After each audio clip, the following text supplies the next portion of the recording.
우리가 인생을 살아가다 보면 종종 이런 문제 저런 문제로 결핍을 경험할 때가 있습니다. 그런데 그 결핍은 하나님께서 자기 백성들에게 내가 공급자고 내가 채우는 자이다라고 하는 것을 보여주시기 위한 하나의 그 방편이 되는 것이 틀림이 없습니다.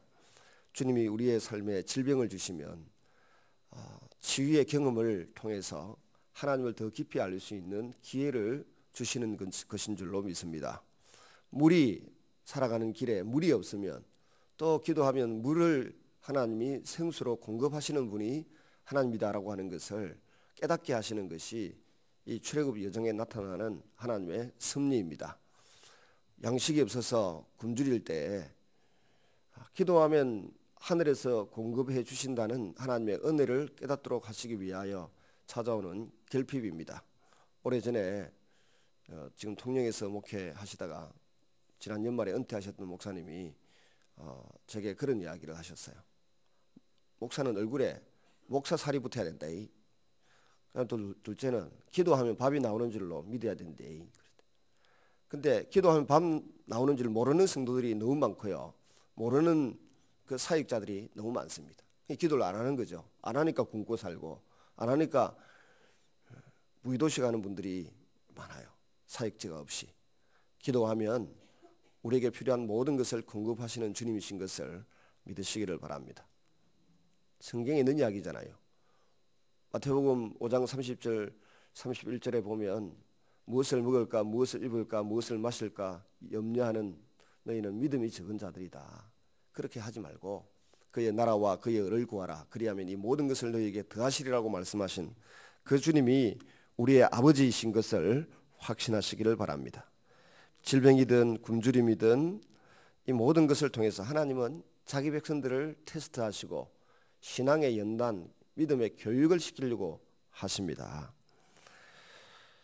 오늘 본문에는 이제 만나를 주시는 장면이 펼쳐지고 있죠. 굶주림에 대한 백성들의 반응은 불평과 원망이었습니다.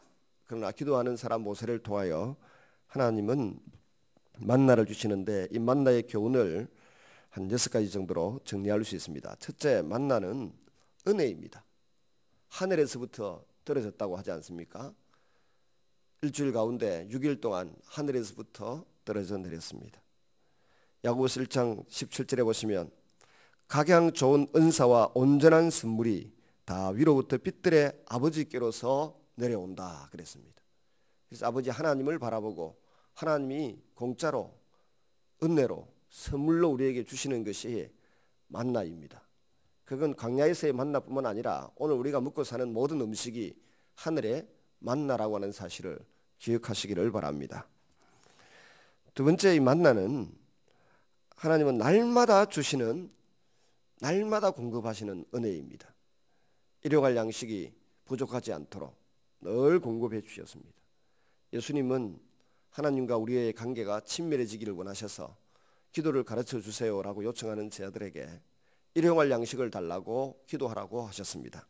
날마다 하나님은 우리에게 일용할 양식을 주시는 분이십니다. 세 번째, 만나는 남지도 부족하지도 않는 은혜였습니다. 그날 먹고 그날 없어져야 되는 그런 것이었어요. 잠언서 30장 8절에서 9절에 보면 참 기가 막힌 기도가 나옵니다. 아굴의 잠언에 보면 그는 기도하기를 하나님 저로 하여금 가난하게도 하지 마옵시고 부하게도 하지 말아 주십시오 그랬습니다. 오직 필요한 양식을 주십시오. 혹 배불러서 하나님을 모른다 할까 하오며 혹 내가 가난하여서 도둑질을 하고 내 하나님의 이름을 욕되게 할까 두려워하옵나이다 그랬습니다. 많은 사람들이 가난해서 범죄하기도 합니다.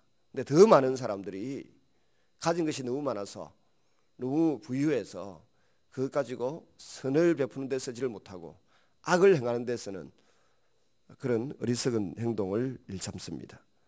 그래서 우리는 세상 사람들처럼 어떻게 되겠다 이거보다 내게 필요한 은혜를 부족함 없이 넘치지 않게 주셔서 하나님과 바른 관계로 일생을 살아가는 것이 중요하다. 그걸 깨닫고 그걸 구하는 성도들이 되시기를 바랍니다. 네 번째는 이 은혜는 책임이 동반되는 하나님의 은혜입니다. 뭔 책임이냐? 출애굽기 16장 이 4절에 보면 백성이 나가서 거두어라 그랬습니다. 은혜는 하늘에서 떨어지는 것입니다. 하늘에서 만나가 떨어져 내렸습니다. 그러나 백성들이 나가서 수고하고 땀 흘리는 노동을 통해서 일용할 양식만큼 거두어야만 했습니다.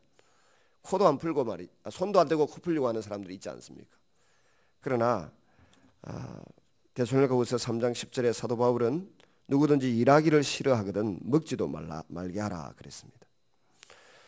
요한복음 11장에 보면 나사로가 죽은 자 가운데 살아나는 이 부활의 사건이 소개되고 있습니다. 그때 보면 예수님은 그 나사로의 형제들에게 너희가 할 일이 있다. 무슨 일을 시켰습니까? 무덤에 돌을 옮겨 놓으라고 하셨습니다. 주님은 말 한마디면 무덤에 돌도 만드시는 분도 있고 그걸 콘크리트로 그냥 봉인해 버릴 수도 있는 분이십니다. 그런데 무덤에 돌을 옮겨 놓는 수고, 땀 흘리는 수고, 책임을 그 나사로의 형제들에게 명령했습니다. 그리고 나사로가 무덤에서 일어나서 나옵니다. 죽은 생명을 살리는 것은 주님의 말씀이고 주님의 능력이었습니다. 그런데 그 다음에 시신을 그 수위로 동에 메어 놓았는데 그 동에 메어 놓은 그 시신을 풀어놓아 다니게 하라 그랬습니다. 푸는 것도 주님은 자신의 힘과 능력으로 하실 수 있습니다. 주님이 손이 없습니까? 발이 없습니까? 주님의 또 말씀은 힘이 있고 근세가 있습니다. 그 말씀으로 충분히 그 수위를 풀어놓을 수 있습니다. 그런데 또 그 형제들에게 가서 수위를 풀어놓아서 다니게 하라 그랬습니다. 여러분, 나사로의 무덤에 돌을 옮기게 하셨던 우리 주님, 나사로의 수위를 풀어놓게 하셨던 그 주님, 우리의 해야 될 일이 있습니다. 제가 오래전에 들었던 하나님의 음성은 성령을 풀어놓아 다니게 하라 그랬습니다. 그 성령을 풀어놓아 다니게 하라고 하는 주님의 그 말씀 속의 의미를 저는 늘 묵상을 해봅니다. 우리가 성령 하나님을 동에 메어 놓고 삽니다. 성령 하나님을 동에 메어 놓고 살아. 수위로 나사로의 시신을 감쌌듯이 우리가 내 생각으로 성령님을 제한하고 내 행동과 내 노력으로 성령님을 제한하고 붙들어 메어 놓는 어리석은 삶을 살고 행동을 합니다. 오늘도 저와 여러분이 하나님께 내어 맡기고 하나님이 하실 것을 기대하는 그 은혜의 자리에 성령님이 우리 가운데 풀어놓아서 성령님이 교회 안에서 우리 가정에서 우리의 일터에서 우리를 통하 일하시는 것을 경험하는 성도님들이 될 수 있기를 바랍니다. 다섯 번째, 안식을 겸하여 주시는 하나님의 은혜입니다. 만나는 하나님께서 안식을 겸하여 주시는 은혜입니다.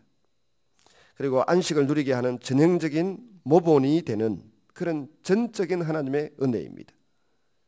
은혜를 주시면서 너희들 안식일 날도 가서 일해라 그러면서 주시는 은혜가 아니었어요. 안식일에는 아무것도 하지 마라 그랬습니다. 일용할 양식을 토요일 날 2배로 주셔놓고 안식일 날 나가서 땀 흘리지 않아도 되도록 은혜를 베풀어 주셨습니다. 그러니까 안식을 겸하여 주시는 은혜가 틀림이 없습니다. 6일만 일해도 충분히 7일째까지 먹을 수 있도록 하나님이 필요한 은혜를 충분히 공급하십니다. 이 은혜를 우리가 누리면서 살아가는 주님의 백성들입니다. 마지막 6번째, 이 은혜는 지속적인 은혜입니다. 그들에게 필요한 시기만큼 끊임없이 매일같이 공급되었던 은혜입니다. 단 하루 안식일을 빼고요. 몇 년간요? 오늘 보면 35절에 보니까 40년간 계속되었다고 했습니다. 그들이 가나안 땅에 들어가서 가나안 땅의 양식을 취할 때까지 40년 동안 이 만나는 안식일을 제외하고는 매일같이 그들에게 쏟아져 내렸습니다. 때로 범죄해도, 때로 하나님의 심판이 고라와 단 이런 사람들에게 쏟아져 내려서 땅이 입을 벌리고 지진이 일어나고 하는 그 징계와 심판 가운데서도 이 은혜는 지속되고 있었습니다. 구름 기둥과 불 기둥이 지속되었던 것처럼 말입니다. 오늘 저와 여러분에게도 동일한 고백이 있어야 될 줄로 믿습니다. 빌립보서 4장 19절에 보시면 나의 하나님이 그리스도 예수 안에서 영광 가운데 그 풍성한 대로 너희 모든 쓸 것을 채우시리라. 사도 바울이 로마 감옥에서 복음을 전하고 수감 생활을 할 때에 빌립보 교회는 에바브로디도 목회자를 보내어서 쓸 것을 공급하고 후원했습니다. 그때 사도 바울은 그 은혜에 대한 보답으로 감옥 안에서 내가 주 안에서 기뻐하고 기뻐하니 너희도 기뻐하고 기뻐하라고 말씀하셨습니다. 그러면서 한 가지 귀한 예언적 선언이 있는데 그리스도 예수 안에서 너희 쓸 것을 풍성하게 하나님께서 채우실 것이라는 것입니다. 그들의 섬김과 그들의 드린 헌신과 예물에 대한 사도 바울의 축복 선언이었습니다. 저와 여러분에게도 하나님의 일에 힘쓰고 나그네를 귀히 여기고 어려운 자를 불쌍히 여기고 병든 자 가난한 자들을 그리스도의 마음으로 다가갈 때 주님은 우리의 모든 건강을 채우시고 필요를 충분하게 채우시고 공급하시는 주님이신 것을 믿으시기를 바랍니다. 인간적인 계산하면 수지타산 안 맞을 수 있어요. 그러나 하나님은 하늘에서 지켜보시고 우리의 모든 필요를 채우시는 분임을 굳게 신뢰하시기를 주님의 이름으로 축원합니다.